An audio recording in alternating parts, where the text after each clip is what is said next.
Hi there and welcome to Sports Bike Shop's video on how to remove and replace a visor on a Scorpion Exo500 Air.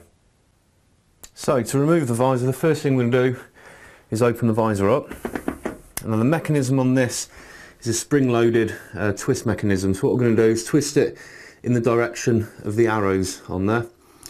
There are 4 lugs located on the visor itself at each 90-degree angle.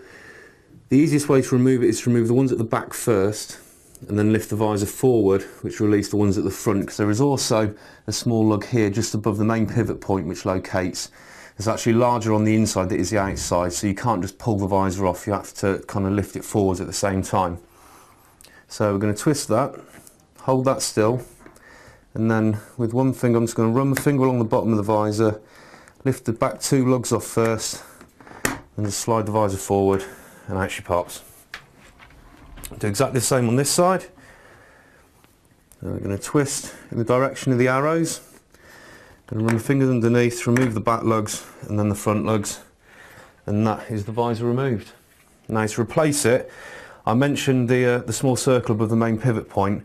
When we put the visor back on, we've got to put that lug in first before we locate the main lugs on the pivot point.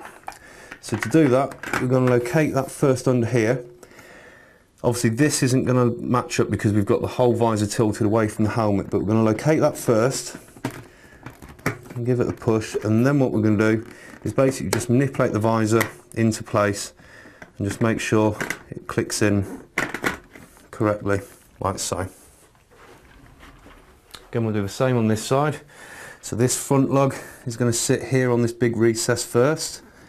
It's going to flex the visor slightly to get it in. I'm just going to drop that into place and then allow the 4 other lugs to click, and that spring-mounted visor mechanism will relocate. All we're going to do then is just open and close the visor, make sure it's seated correctly on the visor seal, and there we have it. That's how you remove and replace the visor on a Scorpion Exo500 Air.